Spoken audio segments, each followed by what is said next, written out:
welcome to Øredev, Lisette. Thank you. Thank you. It's really nice to have you here. So would you like to give a quick introduction for the listeners? Let's see. So I run a company called Collaboration Superpowers, and we help people and companies work better together remotely. Yeah. And the other part of my job is I'm the remote office manager for Jurgen Appelo's Management 3.0 Happy Melly team. Oh. And I've been doing that for years and years. I actually started as his personal assistant 5 years ago. But I continue to do it because it's really easy to get up on stage and say, this is how you make remote teams work. Yeah. And it's a lot more difficult if you actually manage a remote team. It kind of keeps me really humble and honest, because you can say, hey, here's how you deal with conflict. But then when you actually deal with conflict, it just gives me a lot more respect for what it's like to do it. Yeah. So I continue to do that, even though I don't need to. And I love the team. Yeah. So it doesn't hurt. Yeah, it totally doesn't hurt. Yeah, it's good to keep grounded. It's sure. Sometimes it feels like some people are like going around presenting, here's something I did 5 years ago.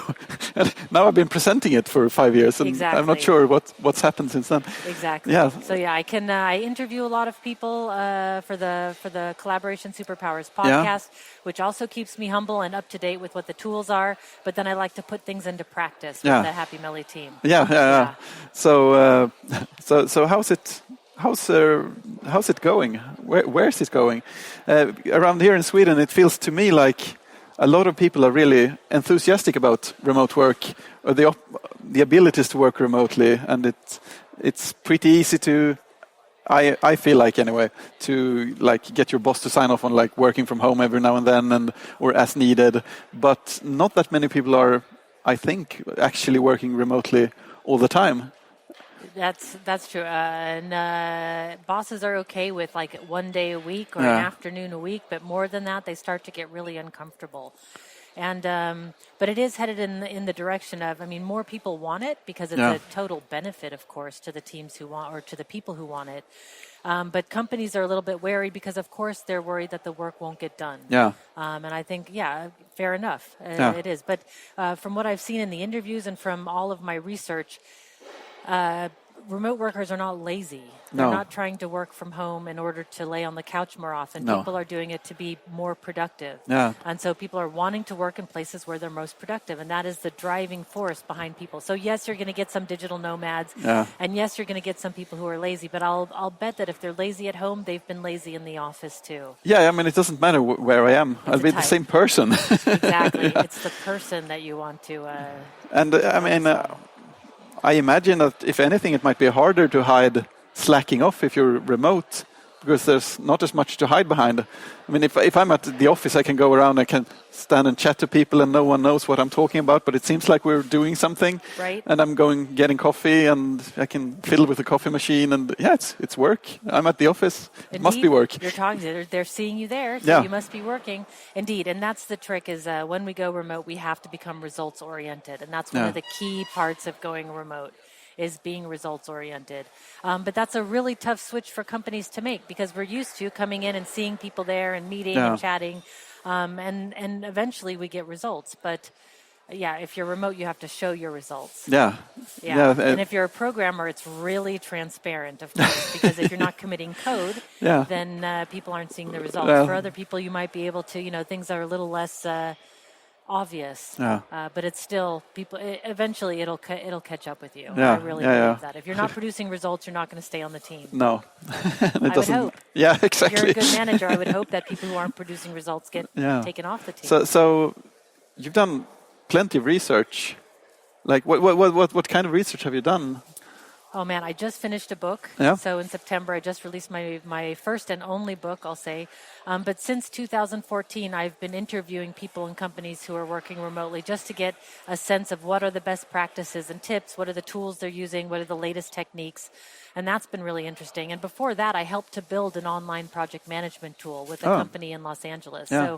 And my job there was to research all the other online project management tools on the market. So I have a really good idea of what's out there and what the tools are that people are starting to use. Yeah. And then in terms of the book, there's also just tons of research I had to do in finding statistics, there were some specific topics where I was lacking in terms of the information that I had for the interviews that I'd done. And so I had to go out and find that information elsewhere. And so there's a plethora of great resources out there. And the one that I went to most was from the remote.co website. So they're associated with FlexJobs, who's like one of the #1 remote job finders out there. So yeah, they were very helpful in terms of helping to fill the gaps in the book. Are there any like major surprises during the research? Or? I can't say that there's super surprises. One of the things that I learned was, of course, there's no one right way. Of course. I wish there was a silver bullet, because I would have found it and made $1 million on it. But don't we all? Yeah, right. There is no one right way to do it. It really is a series of small things that you have to massage into place. And what works for one team will not necessarily work for another team. Yeah. I just interviewed a company at Red Hat, a guy there, and he said that they have a couple of teams there, or many teams, and some people are rocking it and some people aren't, and they all have access to the same resources. They're in the same company, and it's just in the end it ends up being a personality thing rather than a tool thing. So yeah, what works for one team doesn't work for another. And the other thing that surprises me is how far behind on the technology we are. People are still using spider phones and Skype for Business to communicate with each other, and we have come a long way since then. And it always surprises me by, I go into these multinational corporations who have the budgets to buy nice tools. Nobody has headsets. We're all still using Skype for Business.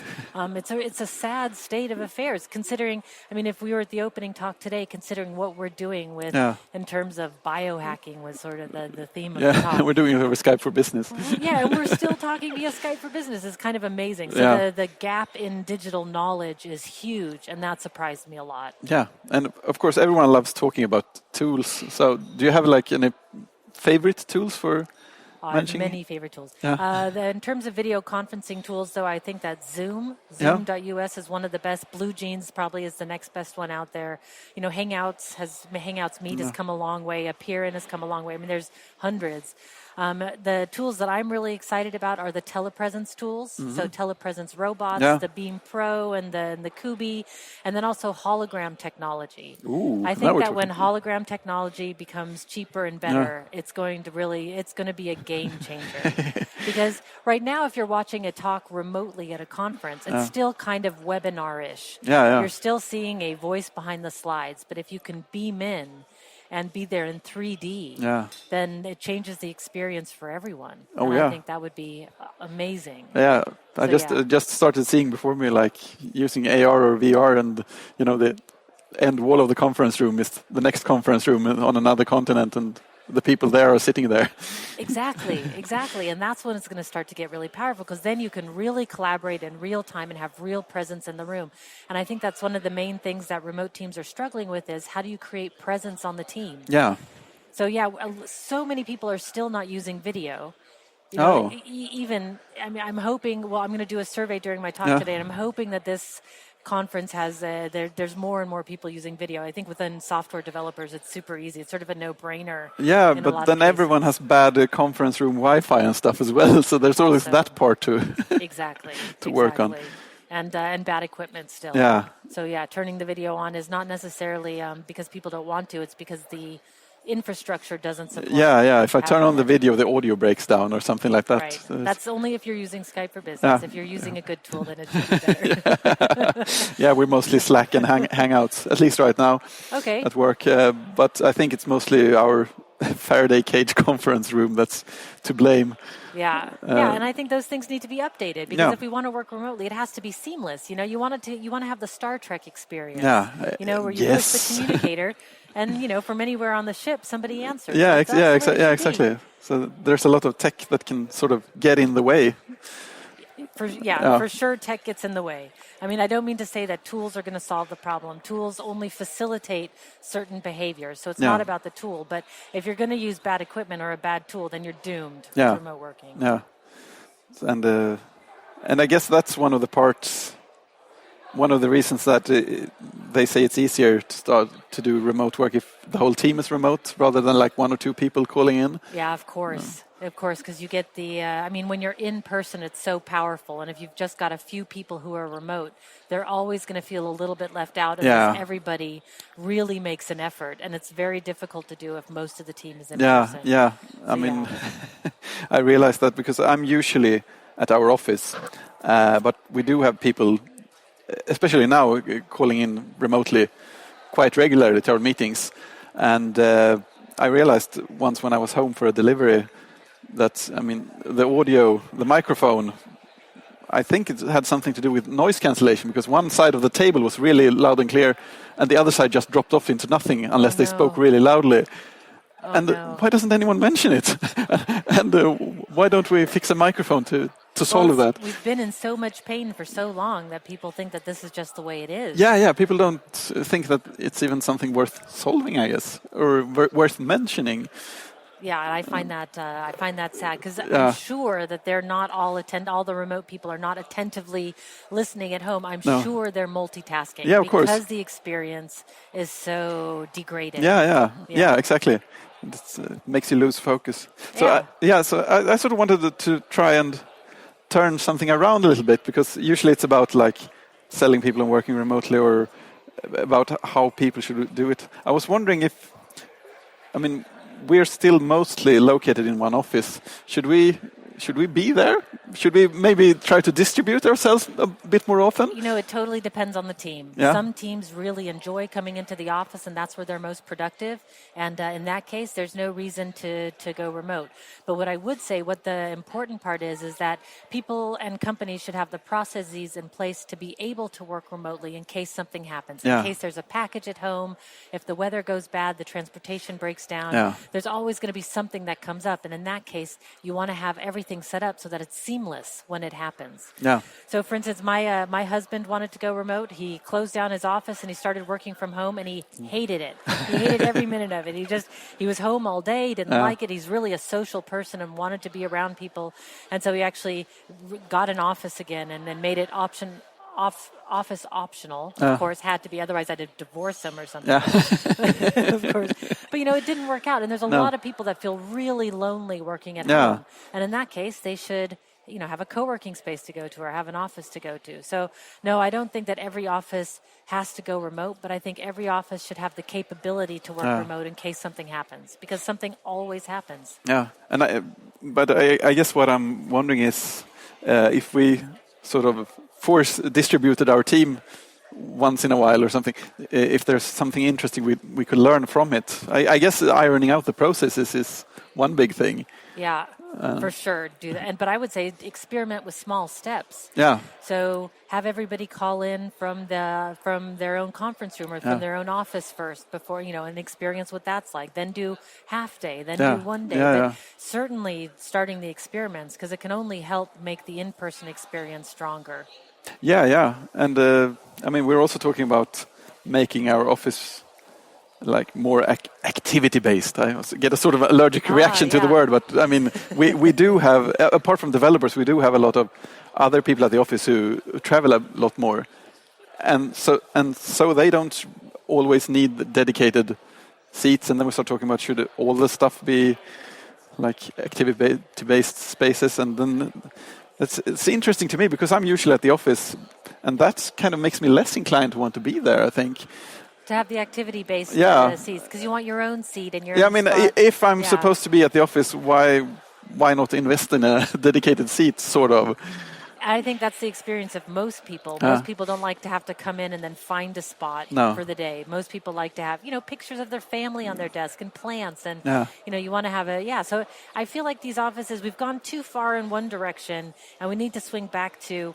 There's going to be some people who want fixed desks, so provide them with fixed desks, and other people aren't going to care, so let them do the activity base. But there should be a nice combination that suits all personalities. Yeah, and I mean, of course, if I end up working from home or somewhere else most of the time, then I won't need a desk. But we can find that out after the other small steps, I guess. Exactly. It's always about how do you experiment in small steps and iterate from there. Constantly iterating. And I think, you know, in the past we were of a mindset of, you know, we had Microsoft Office, and that's what everybody in the company used, right? And now there's 100 apps and it presents lots of opportunities, but it also presents lots of challenges. Like, how do you stop from having too many tools? And how do you align the team to use the same tools? So it's a new problem, but it definitely allows more freedom, and I always like that. Yeah, and what parts do we need to align, and what parts can we leave to everyone to like decide for themselves? Exactly, because some chaos is good. Yeah. That's where the innovation comes in. And Oh, yes. We always want that. So, yeah, you want to have a little bit of chaos, but then at the same time,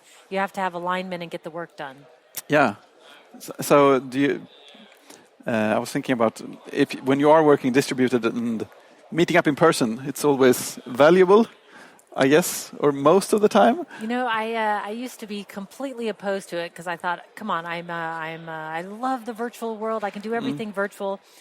And on the Happy Melly team, we met for the first time after 5 years of working together. Yeah. We met in person, and it changed my perception completely. Because after, one weekend of hanging out together and going out and drinking way too much and staying out way too late and dancing at various bars in Lisbon, the team bonded in a way that we had never bonded before. And we were a pretty close team before. Yeah. So it definitely changed my perception. So yes, virtual is great. And then meeting up every once in a while in person is also a really powerful experience. Yeah. It will not do any harm. No, no, exactly. That's for sure.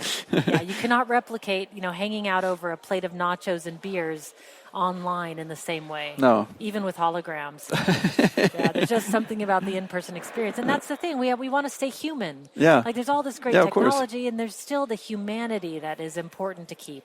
Have you or people you talk to tried building the social aspects into the remote work? Oh yeah, totally. We are a team that has regular virtual dance parties. So we have one person DJs, and you have a good speaker system, and then the other people get up and boogie, and we use it actually as a way of a meeting break, a physical break during our meetings. Because if you're staring at the screen for so long, then it can really give you fatigue. It's virtual fatigue, they call it. And so it's for a physical break, we all just do it together, and then just do a quick couple minutes of dancing, and then we get back to the meeting. So we're all about fun. And there are so many ways to build in fun into the team. One of my favorites, as an example, is we all have meetings. That's how we communicate with remote teams. But on some teams, what they'll do is have 10 minutes before every meeting. That's sort of if you feel like showing up, if you're around, show up, hang out. That's when you ask about the weekend. You sort of build your personal time into every meeting. And then for those that want to just start the meeting, they just show up on time, and then the meeting can run. But, in virtual teams, we tend to get in, go through the agenda, and then get out. And then there's no time for team building. No. So that's just a way of building it into the meetings. Yeah, but it seems to me like us old people working in offices could do that as well. Getting up and moving a bit, maybe good idea, even though we're in the same space. Indeed. In fact, somebody just sent me an article this week about how working from home is causing negative health effects for people because they're not moving enough. Because at home we can snack as much as we want and nobody's looking, and we don't have to move the way we want. And they were asking me, well, what do you think? Is remote work ruining health? And I thought, no, it's people who are ruining their own health. Yeah. I mean, you have to take responsibility for your own life and build a routine that's healthy and works for you. And that goes for in the office as well. Yeah. I mean, and that's always a tricky part. Yeah. I mean, for me, it's building my exercise routine around work hours or trying to get out during my lunch break. And for my podcasting colleague Tobias, who's working from home, it's the other way around. He's already at home, so he has to build getting out of the house into it. So he likes to switch to his training gear in the morning, first thing when he gets up, because then he can combine his exercise with dropping off the kids at school, stuff like that. I mean, I don't think it's less work for anyone. No, it seems like the having more freedom can be really intimidating for somebody. Yeah. And also, you don't have an employer telling you what to do. Yeah. There's no employer that's going to give you a yoga class in the middle of the day like some people do. You really have to take the responsibility yourself. And I think that's where people are finding with remote work and being able to work from anywhere, there's a lot of freedom. Yeah. And I think people have to get used to having that kind of freedom in a lot of different senses, and health is one of those. Yeah. Yeah. Have you picked up any popular tips or ways of adjusting to that? A lot of people have standing desks now. Yeah. That is really useful. And then a lot of people have treadmill desks more. I've heard about those. I've not tried it, but the key is to walk slowly. Yeah. So if you walk quickly, then it starts to interrupt things. But if you're just walking slowly, I've not tried it yet, but it sounds like a good idea.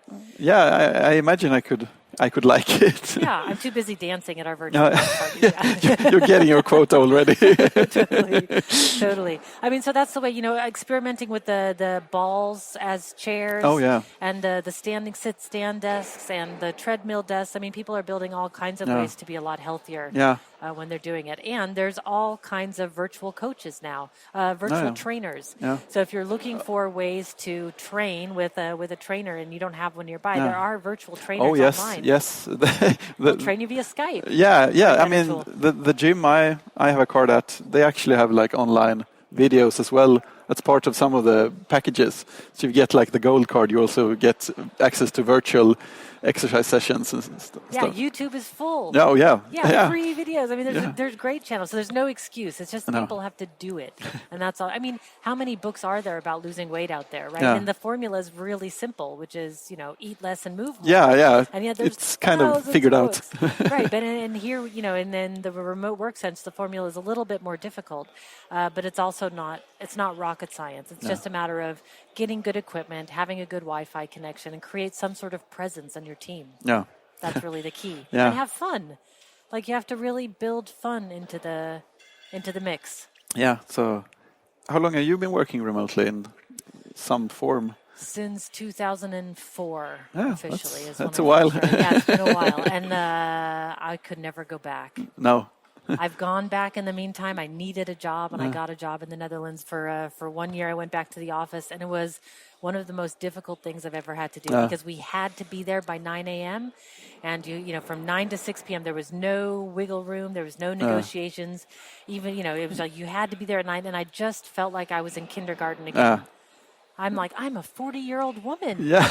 Like, why do I? Let me do my job. Let me do my job. And why are you telling me? And especially because I was working weekends and, I was doing customer support, which could have been done from anywhere. Yeah. There's no reason to be at the office. The phone. And it was even better at home because it was quieter because I was working in an open office. You will have people talking in the background. Exactly. So I just thought, this is ridiculous. Yeah. Also, some days you're really tired and you need an extra hour of sleep. Oh, yeah. So I would, as an adult, would like to be able to manage that. Yeah, make the choice. Yeah, exactly. So these days, I call them day prisons. Mm-hmm. The day of day prisons, time of day prisons is over, and makes me sad to see how much we're still doing that. Yeah. So what kind and what amount of structure to the workday works for you? Do you structure a lot or very little? Or? I do structure quite a bit. So in the mornings, I do a couple of hours where I work from home and I just get like the main basic things done, and I talk to my team and I check in with what's going on. And then I go for a run, or I do some yoga, or I go out and up for a bike ride, but I do some sort of exercise, come back, take a shower, and then I have an office now. Because I just recently moved in with my husband, and there's no home office in the apartment we have now, so I go to an office or to a coffee shop or a hotel lobby. I've been really, since I just lost my home office, which is where I was for 10 years, I've been experimenting, and I thought if there's anybody that can work from anywhere, it should be me. So no pressure. I've been trying to really try all kinds of new places. And the hotel lobbies are surprisingly good these days because they're turning them into co-working spaces. Oh, that's good. In the Netherlands, at least. So I'm assuming that's going to be... I think that's happened here as well. At least in Stockholm. They're usually at the forefront of... Yeah, and it's wonderful. Yeah. There's coffee spot. It's a great place to work. They've got everything you need. Yeah, nice and calm as well. Exactly. Usually not that much of like background music or people talking loudly. Exactly. Yeah, I schedule all of my important video calls where I really need a quiet background. I schedule those on the office days. Though there is a new app I just learned about this week that takes out the background noise from the calls. So it's not a microphone, it's an app that interacts with your microphone. So that's going to be a game changer. Oh, yeah. Because now you can take out your background and your background sound. Yeah. And that means that you could be anywhere as long as you have a good Wi-Fi connection. Yeah. That's the baseline. And don't like shout into someone else's ear sitting next to you on the bus, I guess. Right. And also, what is it? Manners. Oh, yeah, I've heard about Having them. Having good manners is, indeed. It's nice to, if you're doing a video conference call, to make sure that you're not bothering other people. That's also a nice thing. Yeah. Yeah. Yeah. So do you think there are any like main negatives about working remotely? I mean, it seems to be working out really well for you and for my closer friends. Yeah. Yeah, one, the people needing to take responsibility for themselves, and two, the alignment is always very difficult to try to get teams really focused and moving in the same direction. And if you've got a phase of the projects, which is really a lot of brainstorming back and forth, unless you have your communication set up in a really good way, it's going to be a struggle. Yeah. So people are really trying to take the ways of working in person, and they're trying to translate that online, and that's sort of the wrong way to do it, because online, it's not better or worse, but it's different. Yeah. And we have to adjust it to that. So, yeah, I'm not going to say that they're like, oh my God, it's all gold and everybody's going to, it's like the best way, because it's not always the best way. No. But you do have to be intentional and proactive. And if that's not in your personality, then I would say don't make your team suffer. Like, make sure you're finding a team that's co-located. And for some people, that's a better way. Communication is always going to be really hard. Yeah, but I've heard that on co-located teams as well. Oh, yes. Yeah, I mean, it doesn't really matter, I think. If you have the right stuff in place, it shouldn't matter. No, exactly. I mean, I'm starting to think that maybe the right thing for me personally would be to work remotely most of the time and then go into the office with the active purpose of being social, like having those meetings and just talking to people. And I mean, if everyone did that, we could make the offices all different as well. Yeah, indeed. It could be a totally different setup and a totally different purpose, indeed. And, most people want that situation. They want the hybrid of sometimes alone and sometimes in person. That is, I don't know what the percentage would be, but I would guess 80% of people really prefer, because you want some social time with your colleagues, and you want sometimes when you're on your own schedule. And I think the real key is people want to choose where they're most productive. Yeah. And that's sort of the basic. You want to work where you're most productive, and sometimes it's at the office, and sometimes it's somewhere else. Yeah. And as adults, as professional adults, we should be able to choose our workspace. I think that's why I'm on a mission to make that happen. No more day prisons. Yeah, that's a good title. Yeah, caught on in my head. Yeah. And we were talking about it before we started recording, but I feel like it should be included in the recording as well. The thing about how employers react to the idea of working remotely, and you haven't heard much about it, or have you done any research into that? No, most managers, most employers, they don't like it. They want people to be there because they can see that things are happening. They feel like they have a sense of control. But the problem is that technology is making it so that it's absolutely possible, and new people coming in, the millennials coming into the workforce, or even the newest, I don't know what the newest generation is called. I have no idea. But they're not going to want to do the standard 9 to 5, and also it's so old-fashioned. Yeah. So yes, there's a lot of fear around managers in terms of making it happen, but I think that the benefits far outweigh the challenges when it's done right. But it does take some investment. So managers just need to educate themselves on how to do it, and it's not rocket science. No. That's the best part. It's really not rocket science, but it does take some deliberate effort. Yeah. Do you have a tip for where managers should start? Yeah, they should totally buy my book. Oh, yeah. No, I'm sorry. Stay listening. And listen to the podcast. Yeah, and listen to the podcast, indeed. Where I always start is by creating a team agreement with the team. So outlining how you're going to work together, what the expectations are there going to be core hours, how are you going to communicate together, how do you know what each other are doing, and sit down with the team and create a team agreement together so that everybody's in alignment. And as part of that team agreement, there can also be things that you don't agree on, and that can also go in the team agreement, because you're not going to iron out everything in one sitting. So put the things that you don't agree on as well. At least it's out in the open. Like, hey, 90% of the team likes to use Slack, and there's this 10% who are hardcore, IRC users or something, and they just refuse to move over to Slack. Like, okay, acknowledge that that's the case, and if they refuse, you want to put that in the things we don't agree on. But so I think if managers create a team agreement with their team, it'll go a long way to building trust. Yeah. And a long way, because a lot of people, the expectations aren't always clear, and we all have our own ways of working. Yeah. And so build a team agreement. That will go a long way. And a team disagreement then. And a team disagreement, exactly. Yeah. Exactly. I think we're about covered stuff. I don't know if podcasters can hear it, but the room is filling up with people. Yeah, sure. Everyone's having lunch. Yeah, exactly. Time for lunch. Yeah. Anything else you wanted to add before we? Don't forget the fun. No. And of course, we'll link your presentation and the podcast and everything else in the show notes. Thank you. Yeah, thank you so much. Thanks for the opportunity. Let me put it this way, Mr. Raymer.